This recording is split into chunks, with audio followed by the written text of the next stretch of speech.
Waktu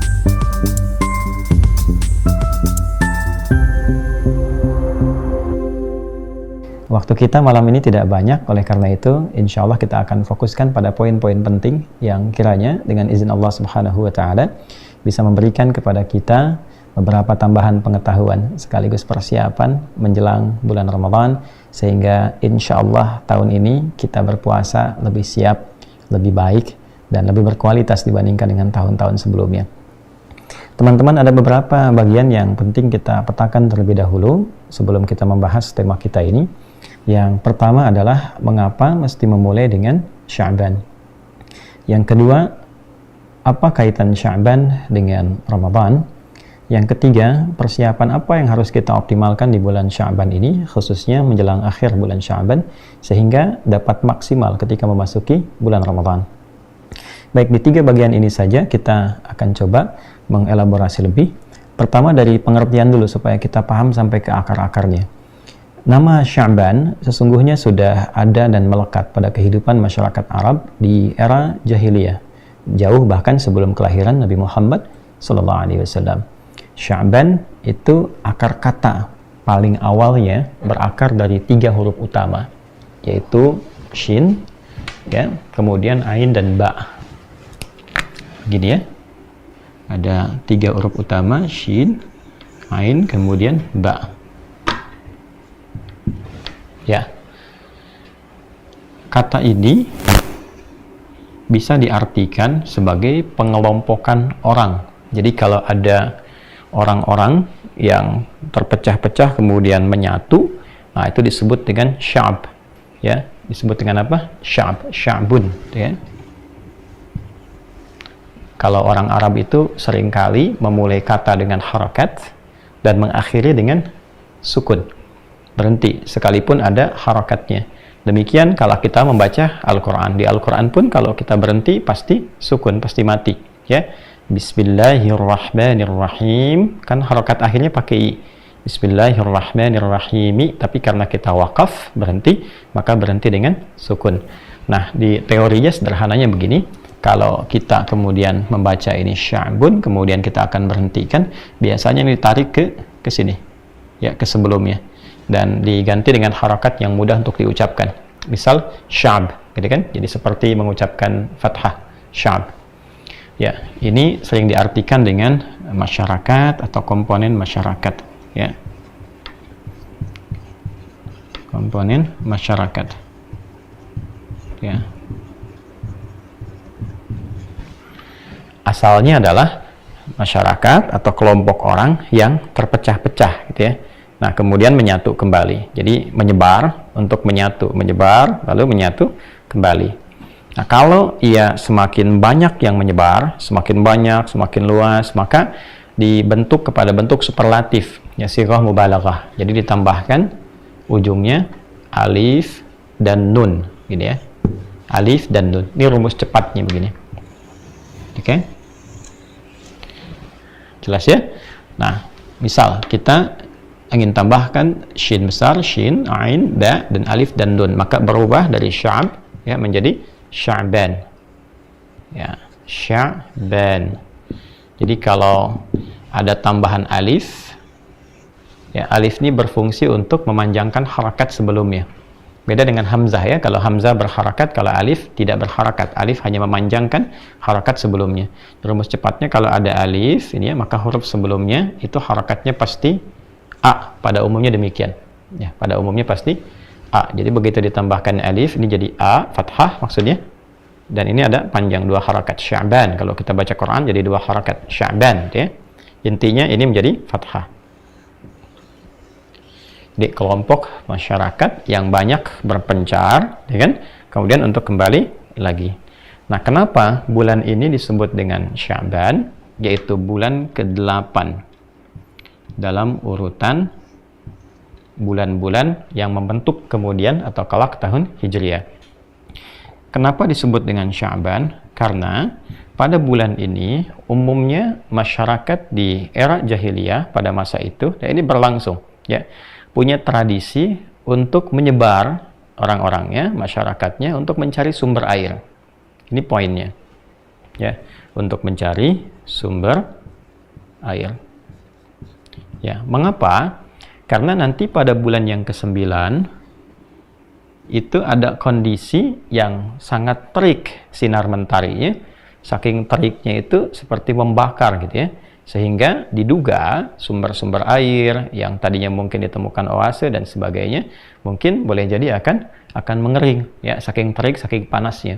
Karena itulah mereka berpencar menyebar di bulan ke-8 untuk mencari sumber air, kemudian mengumpulkan itu dan kembali lagi ke tempat mereka masing-masing, kumpul kembali, lalu menyimpan itu sebagai persiapan di bulan ke-9. Sesuatu yang terik, yang sangat membakar, ya, itu asalnya berasal dari kata ramadha, begini ya, ya, ramadha. Karena itu ada orang Arab mengatakan ramdah bagi kerikil yang kena terik panas dan ketika diinjak dia membakar, ya. Nah, kalau teriknya semakin kuat, jadi seakan-akan kalau disimpan sesuatu itu jadi terbakar, ya bahasa superlatifnya, maka sekali lagi menggunakan rumus yang sama, tambahkan alif dan nun di ujungnya. Alif dan nun. Ini sebagai pengetahuan ya, supaya kaidah atau gramatikal bahasa Arabnya pun kita paham.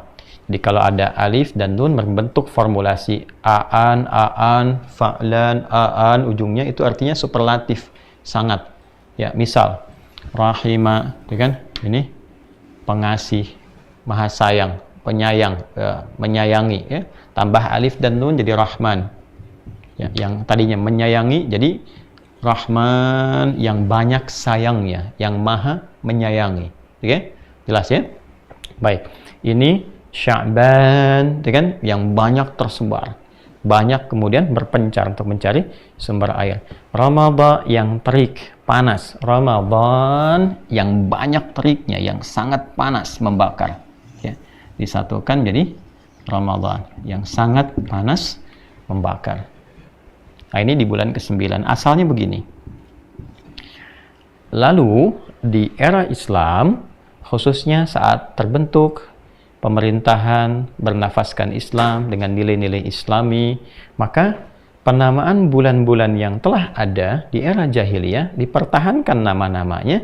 Namun, nah ini yang paling menarik ya, ada nilai islamisasi, ada value-value keislaman, ditemukan nilai baru di balik penamaan itu sesuai dengan pedoman-pedoman keislaman. Inilah indahnya dalam Islam itu. Jadi ketika masuk dalam satu tatanan budaya, bahkan tradisi, Islam itu sangat indah sekali. Jadi tidak otomatis langsung dihilangkan tradisi, tidak begitu. Ya, tapi dilihat apakah tradisi itu bertentangan tidak dengan nilai-nilai yang dibawa dalam Islam sebagai rahmatan lil alamin. Kalau bertentangan, maka diganti dengan yang lebih baik. Ya, misal orang Arab itu punya tradisi kalau dia tawaf mengitari Ka'bah, dia bersiul-siul sambil telanjang. Nah, itu dipandang sesuatu yang sangat tidak baik, sangat buruk, merendahkan kehormatan. Maka ketika kemudian Islam datang, memberikan perubahan itu menjadi nilai-nilai yang bermanfaat. Tawafnya tetap 7 putaran, tapi dikembalikan kepada nilai-nilai yang sangat terhormat, ya kan?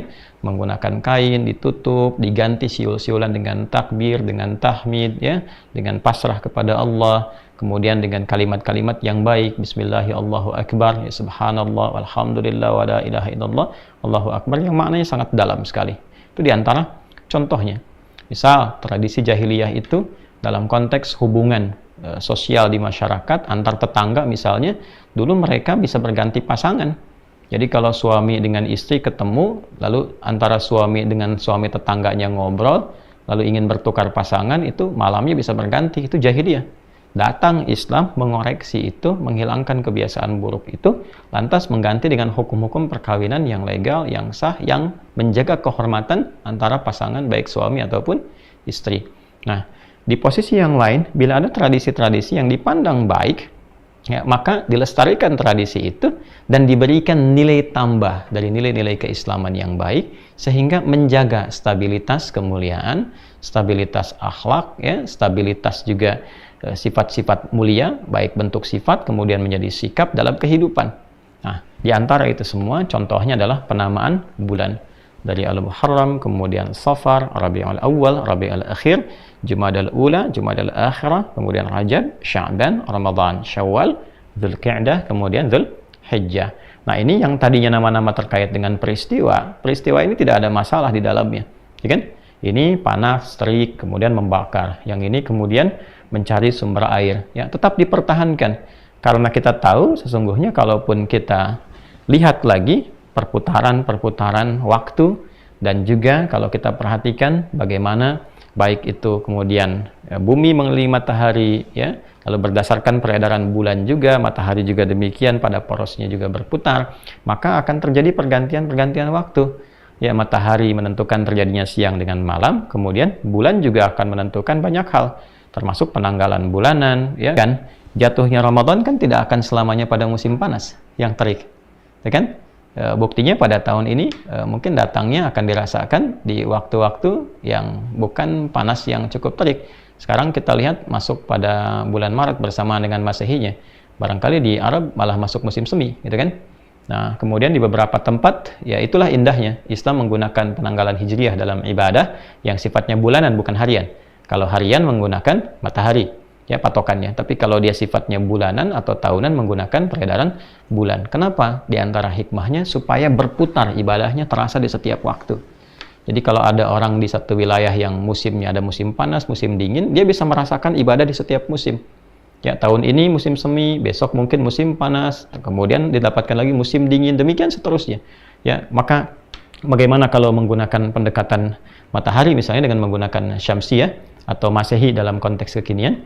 Maka orang yang hadir di musimnya panas akan tetap merasakan Ramadan di musim panas saja, dan beda waktunya akan sangat jauh, ya. Mungkin jamnya akan berubah dari mulai bukanya, sahurnya, dan sebagainya. Inilah keadilan yang Allah berikan kepada kita. Tidak ada satupun tuntunan dalam syariat Islam kecuali mengandung maslahat untuk para pemeluknya.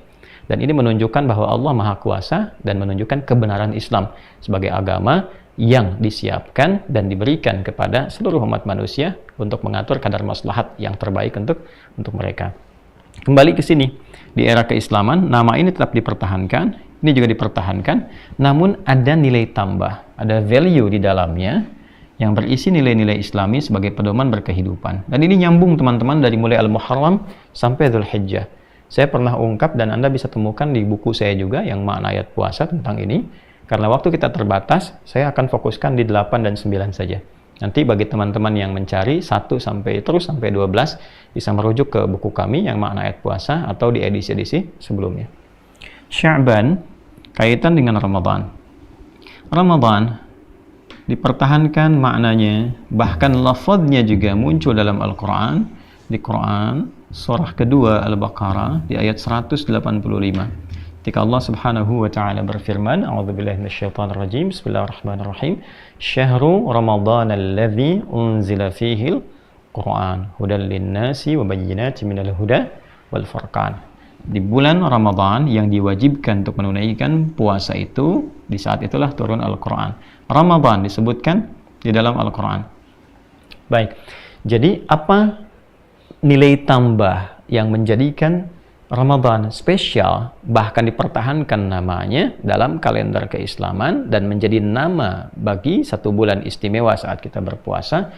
Karena makna ini memiliki nilai tambah dalam Islam. Seluruh ibadah yang dilakukan di bulan itu, baik itu ibadah untuk koreksi diri seperti muhasabah, kemudian taubat di dalamnya, lalu ibadah untuk meningkatkan taat, misalnya kita meningkatkan salat, meningkatkan bacaan Al-Quran, termasuk di dalamnya puasa, maka itu bisa menggugurkan, membakar seluruh dosa-dosa yang pernah kita lakukan, seperti halnya, kotoran, sampah, dan lain sebagainya dibakar oleh terik panas matahari dan hilang seketika. Maka Ramadan, dinamakan dengan Ramadan, bukan hanya ingin menunjuk sejarah bahwa di masa lalu orang mengalami panas yang luar biasa, tapi ingin memberikan kesan bahwa siapapun yang meningkatkan ibadah taat di bulan ini, menjauhi maksiat, banyak bertobat, maka ibadah itu akan meningkatkan kemuliaan bagi dirinya, sekaligus membakar seluruh dosa-dosa yang pernah ia lakukan sampai hangus tak tersisa. Itu di antara value-nya, ya. Karena ini punya keistimewaan yang sangat luar biasa dan tentunya mengungguli seluruh bulan-bulan selainnya, ya. Dan punya keistimewaan yang lain bulan-bulan selainnya tentunya, seperti bulan haji dan sebagainya, ya. Dzulhijjah punya keistimewaan, Al-Muharram yang lainnya punya keistimewaan. Namun Ramadan ini sesuatu yang berbeda, ya. di setiap siangnya, setiap malamnya, bahkan ada satu malam yang delaynya lebih dari 1000 bulan dan sebagainya. Ini istimewa. Nah, sifat kehidupan atau bahkan hukum kehidupan memberikan satu kaidah tak tertulis untuk kita semua, bahwa menghadapi, menjelang pada sesuatu yang istimewa itu seyogyanya kita mempersiapkan diri dengan baik, gitu kan? Ya, jadi kalau Anda sekarang misalnya dapat undangan dari sosok yang istimewa, bukankah akan siap-siap dulu, ya kan? Kalau Anda dapat undangan pernikahan saja, bahkan yang mengundang yang istimewa, Masya Allah, ya, pakaiannya pun disiapkan jauh-jauh hari, ya, waktunya dicatat, lalu disiapkan dandan yang rapi, yang baik, lalu pergilah untuk memenuhi undangan itu. Kenapa? Karena istimewa. Berbeda ketika itu biasa. Ya, bahkan undangan pun disiapkan juga, tapi tidak seperti mendatangi sesuatu yang istimewa.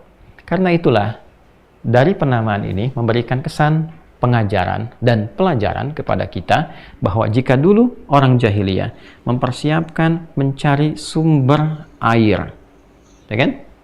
Pada nafas kehidupan dunia mereka secara materi, nah ini dia ya, di era jahiliyah karena mempersiapkan datangnya bulan yang sangat terik, maka di era-era keislaman dan seterusnya sampai kehidupan ini berakhir, ditetapkan nama Sya'ban menjelang Ramadan untuk memberikan kesan bahwa masyarakat Islam khususnya diminta untuk mempersiapkan diri, membekali dirinya untuk memperbanyak, mencari, memenuhi sumber air spiritual,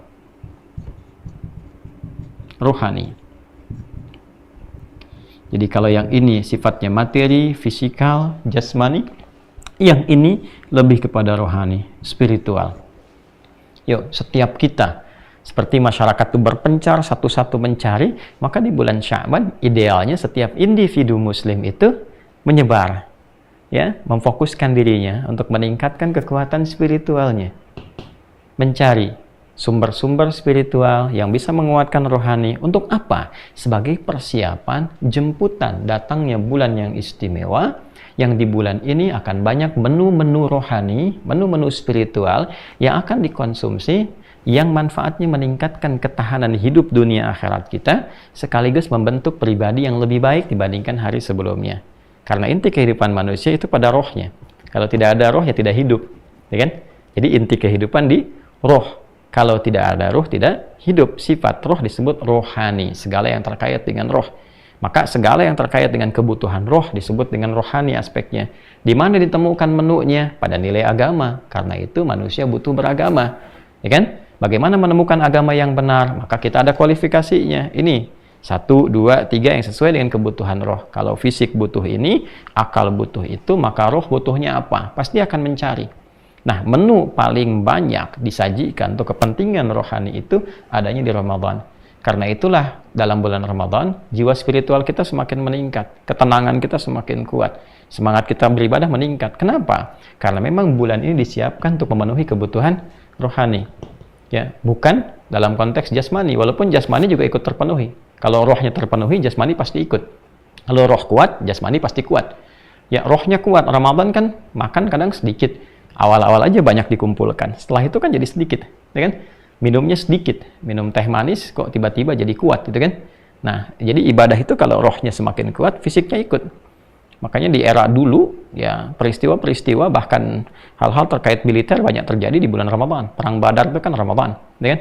Bahkan kemerdekaan kita pun Indonesia di bulan Ramadan. Jangan lupa hari Jumat bulan Ramadan, ya. Nah, kenapa? Karena kekuatan spiritual itu akan mendorong pada kekuatan intelektual, dan pada saat bersamaan juga memberikan pengaruh pada kekuatan jasmani, ya, kekuatan fisikal. Nah, ini sudah pasti, ini sudah rumus, karena ini sumber kehidupan. Kembali ke sini, karena ini begitu istimewa, banyak sekali menunya, maka kita harus punya kesiapan. Ya, kalau tidak siap, bermasalah. Seperti Anda mendatangi undangan tidak siap. Panggilannya istimewa, undangannya istimewa, tokoh penting, ya, yang bahkan Anda mungkin sangat dambakan untuk berjumpa dan sebagainya, tetapi kemudian lupa, tidak punya persiapan.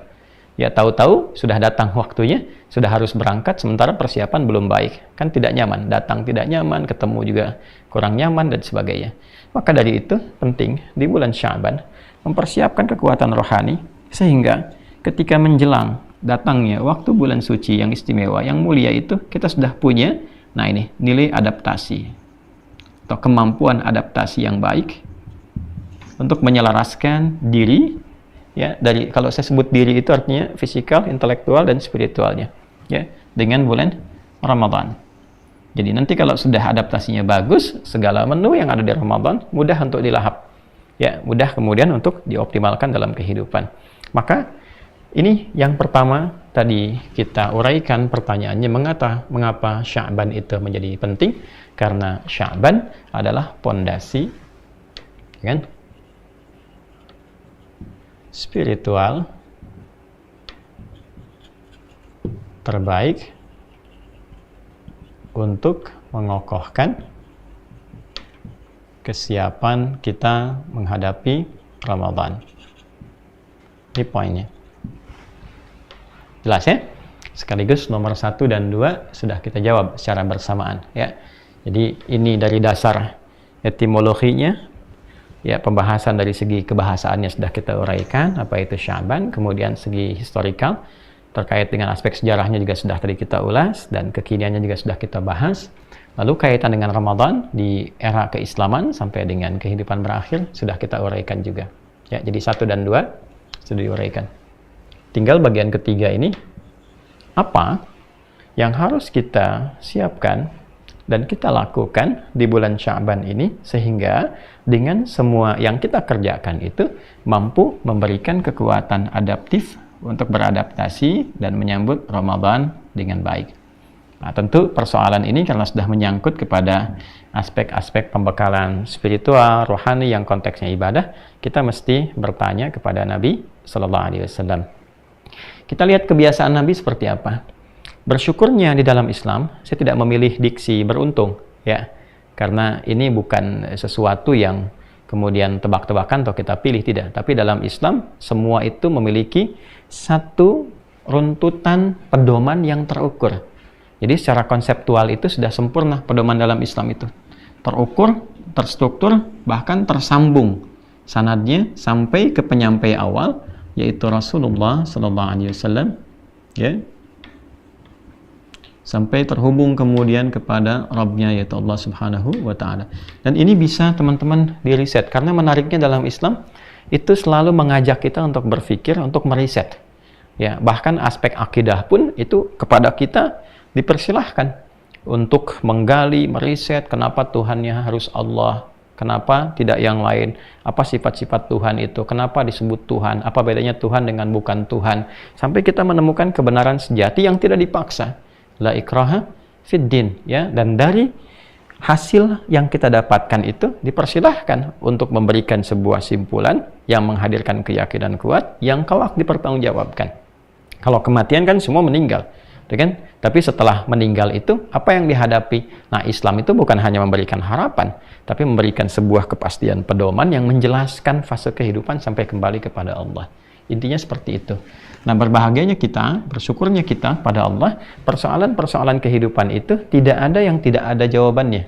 Tidak ada yang tidak ada jawabannya. Perhatikan kata-katanya. Jadi semua persoalan kehidupan itu selalu ada jawabannya. Itulah indahnya dalam Islam. Dan jawaban itu bukan jawaban-jawaban kreatif para ustadz misalnya, para ulama, para kiai, bukan. Tapi semua bersanad. Ya, semua bersanad. Transmisinya tersambung kepada Nabi SAW. Itulah menunjukkan kebenaran dalam risalah Islam. Bagaimana sebuah ajaran yang diajarkan 15 abad lalu, tapi akan selalu berkesesuaian dengan kebutuhan hidup manusia, kapan dan dimanapun ia berada.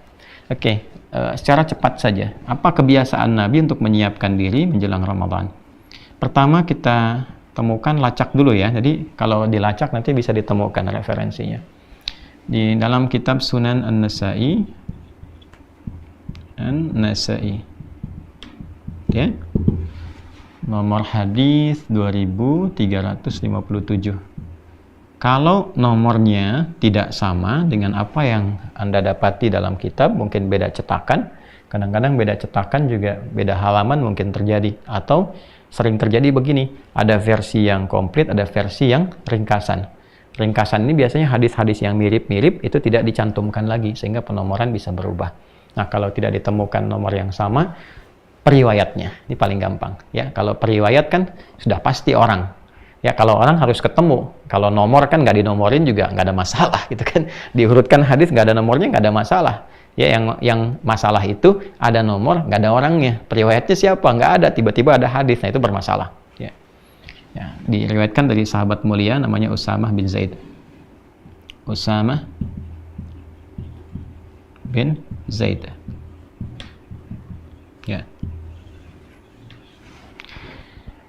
Secara singkat, satu kali sahabat mulia Usamah bin Zaid bertemu dengan Nabi Sallallahu Alaihi Wasallam dan mengamati kebiasaan Rasulullah SAW di bulan Sya'ban. Ternyata dilihat bahwa bulan Sya'ban ini Nabi banyak menunaikan puasa. Ya, Nabi banyak menunaikan puasa. Sehingga beliau kemudian mengklarifikasi, bertanya, meminta petunjuk kepada Nabi SAW atas kebiasaan itu. Ya Rasulullah, wahai Rasulullah SAW, lam araka, ya, saya tidak pernah melihat, memperhatikan Anda, tasumu, Anda menunaikan puasa syahran dalam satu bulan, kan? Dalam sebulan, lebih banyak daripada apa yang Anda tunaikan di bulan Sya'ban ini. Ya, mengapa demikian? Nah, jadi ternyata sahabat-sahabat mulia itu seringkali mengamati kebiasaan-kebiasaan Nabi SAW dalam segala hal. Ya, termasuk salah satunya adalah kebiasaan beliau di bulan Sya'ban. Ternyata banyak puasa Nabi, memperbanyak puasa. Maka Nabi SAW kemudian memberikan jawaban, menarik jawabannya, tidak langsung kemudian menjawab ke intinya, tapi memberikan sebuah penekanan untuk memberikan kesan keistimewaan tentang bulan Sya'ban. Dzalika syahrun yaghfulu anhun nas. Ya.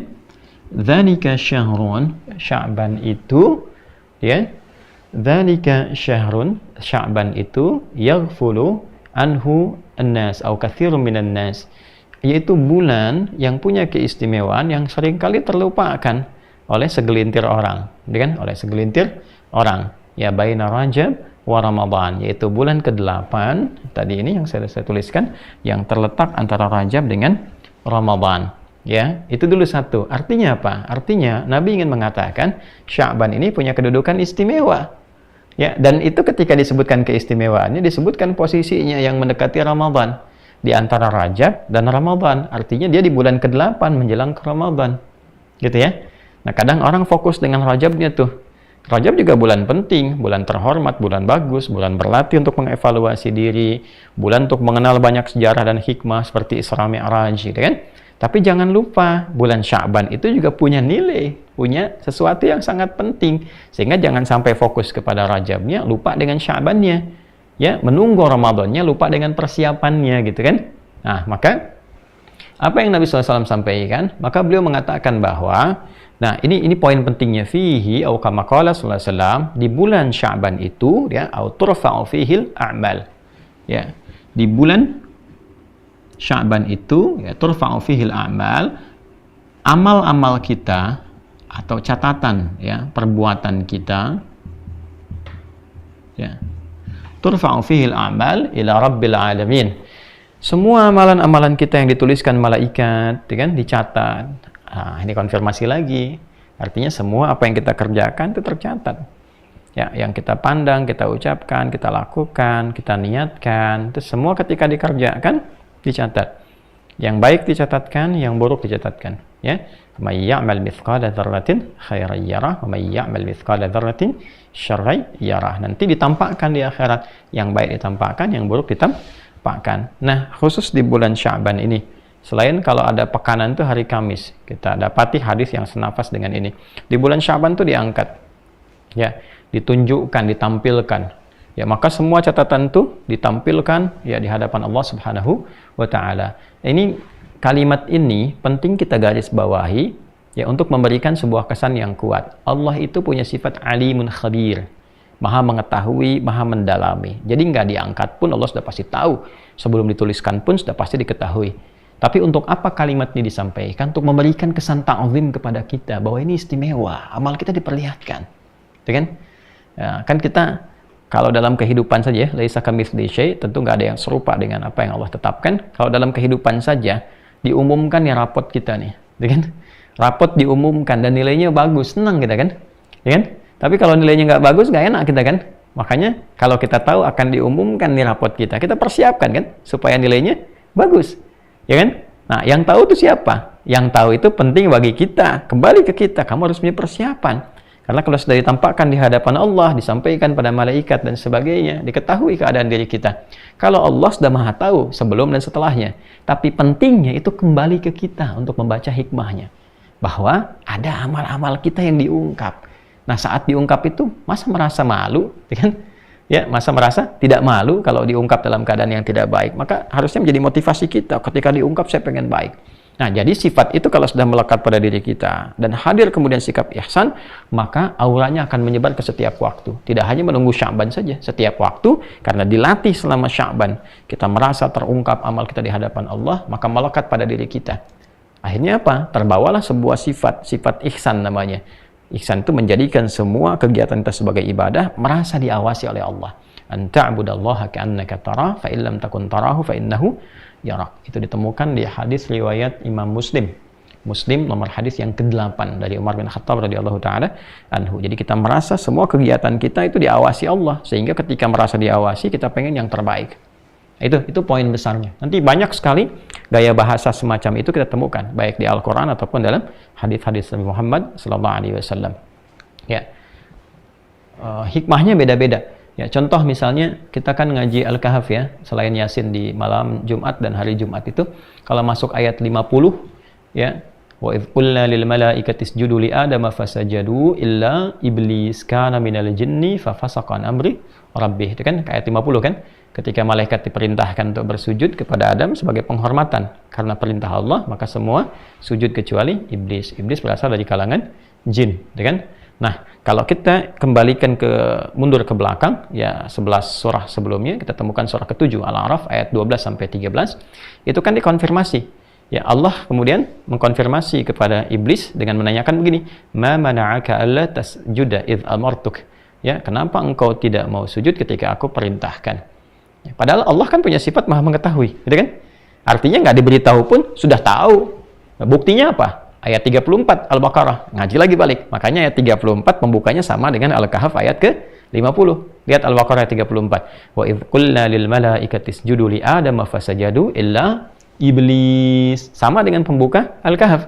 Tapi di Al-Kahf ditunjukkan siapa iblis ini, genealoginya kemana? Kana minal jin, ya, termasuk golongan jin fafasaqa an amri rabbih, yang kemudian dia menyimpang dari ketaatan jadi maksiat. Ya kan, untuk menunjukkan genealoginya. Tapi yang di Al-Baqarah 34 menunjukkan awal pengetahuan Allah yang sudah mengetahui apa yang terjadi dalam diri iblis sebelum itu diungkap.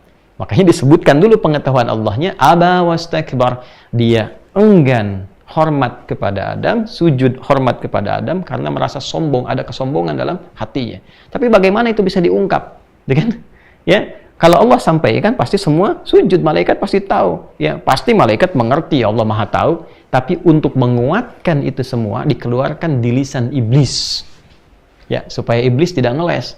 Tidak, ya Allah, saya tidak begitu, maka diungkap di lisannya. Maka keluarlah Quran surah 7 ayat 12 untuk mengungkapnya. Qala ma mana'aka alla tasjuda idz amartuk. Ya, maka dijawab dia, qala ana khairum minhu, khalaqtani min narin wa khalaqtahu min tin.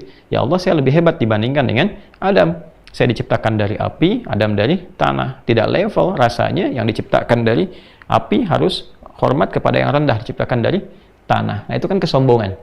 Maka kalimat ini mengonfirmasi dan menguatkan serta menetapkan kebenaran akan sifat Allah yang Maha mengetahui bahkan sebelum terungkap, yang di Al-Baqarah ayat 34. Nah, inilah yang menjadikan fitrah kehidupan. Kadang-kadang di mahkamah dalam pengadilan, hakim kan bertanya, walaupun hakim sudah pegang buktinya, ada CCTV, ada rekaman, ada macam-macam, ditanya, saudara terdakwa, ya kan?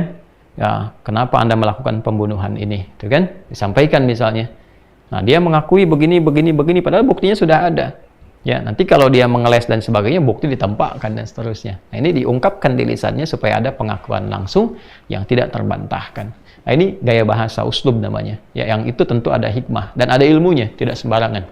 Ya, di bahasa itu nanti kita temukan khususnya di pembahasan balaghah. Kan ada 4 unsur. Ada nahwu, kemudian ada saraf, ada balaghah ada 3 cabang lagi nanti, ma'ani, bayan, dan badi'. Nanti yang keempat ada arud, untuk memahami struktur di sastra, ya, sastra Arab dan seterusnya. Ada arud dibagi 16 lagi, disebut dengan bahar. Ada tawil, ada madid, ada rajas, dan seterusnya. Ya. Nah, ini kita temukan khususnya dalam pembahasan nanti di bab ilmu balaghah, di bayan khususnya, ya. kembali ke sini, teman-teman, mohon maaf ya kalau kita urai agak lebih dalam, maksudnya tidak bermaksud untuk menunjukkan hafal ini, tahu ini, tidak. Dan saya berlindung pada Allah, mudah-mudahan dijaga dari sifat-sifat demikian. Ini lebih hanya untuk memberikan pemahaman lebih mendalam dan menyampaikan apa yang guru-guru kami pernah ajarkan, dan semoga pahala mengalir kepada beliau-beliau. Nah, ini intinya puasa. Dan puasa di bulan Sya'ban itu menjadi istimewa untuk apa? Satu, membiasakan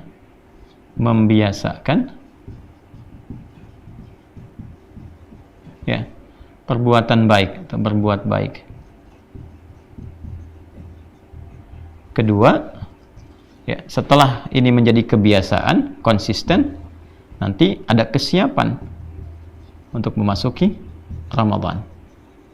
Ini poinnya, ini intinya. Ya. Nah, jadi Nabi mengajarkan kepada kita seluruhnya tentang satu amalan yang cerdas, yang sekali dikerjakan, amalan lain semua ikut. Nah, inilah di antara hal yang sangat penting menjadi keistimewaan Nabi SAW yang menunjukkan bahwa beliau itu dibimbing oleh Allah Subhanahu wa Ta'ala. Apa buktinya? Nah, ini bisa saja Nabi kemudian memperbanyak bacaan Quran misalnya, Nabi memperbanyak sholat malamnya, tapi yang dikerjakan justru puasa. Kenapa? Karena puasa itu amalan unik, yang saat ia dikerjakan, maka amalan-amalan yang lainnya menjadi tertarik, ikut meningkat. Ya, contoh, orang kalau tidak puasa, mungkin untuk mengerjakan amalan sunnah kurang termotivasi. Tapi saat puasa itu kan amalan sunnah meningkat. Ya, kemudian juga bacaan Quran jadi meningkat, keinginan berbuat baik jadi meningkat, dan sudah otomatis dia akan tercegah dari perbuatan-perbuatan maksiat. Gak akan mau maksiat orang puasa, takut batal puasanya. Jadi Nabi mengajarkan satu amalan yang dengan amalan itu yang lainnya akan ikut. Jadi ketika Nabi memberikan contoh memperbanyak puasa sunnah, dalam konteks itu juga isiannya ikut, paket ibadahnya ikut, bukan cuma tahan lapar dan haus saja. Ya, jadi artinya ngajinya juga diperbanyak, berbuat baiknya diperbanyak, sedekahnya diperbanyak, sehingga semua ragam kegiatan tadi itu bisa kemudian kita siapkan untuk dibawa ke bulan Ramadan sesuai dengan menu-menu yang tampak di bulan Ramadan. Itu maksudnya. Ya, jadi Nabi SAW yang pertama membiasakan, bukan hanya memerintahkan, tapi mencontohkan dulu sebelum beliau ya memerintahkan kepada umatnya dalam konteks nilai sunnah. Jadi bukan wajib sifatnya ya, tapi sunnah. Dan ini diksinya juga memperbanyak ya, dan dikonfirmasi oleh Sayyidah Aisyah radhiyallahu taala anha dalam riwayat Al-Bukhari ya, ketika beliau pun mengonfirmasi bahwa tidak pernah melihat kebiasaan Nabi SAW untuk berpuasa ya sebanyak Sya'ban ya di bulan-bulan yang lainnya. Jadi Sya'ban ini memang bulan adaptif yang diadaptasikan untuk persiapan menjelang Ramadan. Ya, jadi manfaatnya kalau kata Ibnu Rajab Al-Hambali dalam kitabnya ada Lataiful Ma'arif ya, Ibnu Rajab Al-Hambali punya kitab Lataiful Ma'arif. Beliau memberikan komentar pada kebiasaan Nabi ini. Ya, kata beliau setelah mendalami itu semua, ini ditujukan pada orang-orang ya, kalangan muslim maksudnya untuk membiasakan diri berpuasa supaya tidak kaget saat masuk ke Ramadan.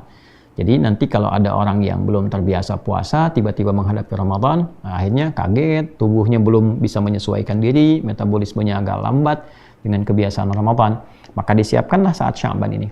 Dan sifatnya memperbanyak itu kan artinya menambah dari kebiasaan. Ya, tidak harus memaksakan seperti orang yang telah terbiasa, tidak. Yang belum pernah puasa, cobalah puasa Senin misalnya, ya kan? Ya, kemudian tambahkan, ya Selasanya istirahat dulu, Rabu tambahkan, atau Kamis mungkin puasa, kan? Nah, yang sudah biasa Senin Kamis, tambahkan misalnya Senin puasa, tambah Selasa, Rabu istirahat, Kamis puasa lagi, diperbanyak supaya gairah ibadahnya meningkat.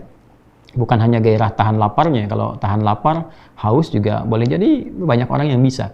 Tapi kan tidak semua orang puasa bisa meningkatkan bacaan Quran, bisa meningkatkan sholat sunnah dan sebagainya. Itu poinnya. Ya, itu poinnya. Jadi itu yang dimaksud dengan Sya'ban, kemudian bagaimana mengisinya, menyiapkan ke Ramadan, dan seterusnya. Nah, ini menjadi penting teman-teman sekalian, karena sekaligus motivasi bagi saya pribadi juga. Ya, ini mohon juga teman-teman mendoakan, mohon juga dikoreksi. Saya secara pribadi juga meminta maaf kepada teman-teman semua, tentu ditemukan banyak khilaf, banyak salah, yang tentunya menjadi renungan, baik saat umrah sampai dengan kembali. Nah, itulah sebabnya saya beberapa hari ini ingin banyak mendengar, ya kan? Ingin banyak mengoreksi diri sebelum banyak bicara lagi, karena tentu apa yang kita sampaikan kita pun akan dihisab juga, ya. Dan itu yang paling penting untuk seringkali ditangisi, ya, seringkali untuk bukan sekedar direnungi tapi dievaluasi. Saya minta doa dari teman-teman, mudah-mudahan diberikan keikhlasan, diberikan kemampuan dalam berdakwah secara baik dan konsisten dalam itu. Kembali ke sini, bulan Sya'ban seperti yang telah diuraikan, tinggal tersisa kurang lebih ada 10 hari lagi ya. Saya tidak akan bahas dulu kapan awal Ramadannya, nanti kita ambil topiknya ya, yang pasti tanggal 1 yang pasti tanggal 1. Tapi kurang lebih ya kita ada 9-10 hari ke depan ya sebagai persiapan menuju Ramadan. Ada bagian sepertiga terakhir di bulan Sya'ban ini di hadapan kita. Besok hari Jumat ya, selanjutnya nanti ada hari-hari menjelang Ramadan, kita bisa optimalkan apa yang dicontohkan dan diisyaratkan oleh Nabi sallallahu alaihi wasallam, yang didokumentasikan itu sehingga sampai kepada kita dan bisa kita akses hingga saat ini. Nah, teman-teman, barangkali itu yang bisa disampaikan dalam kajian malam hari ini. Nanti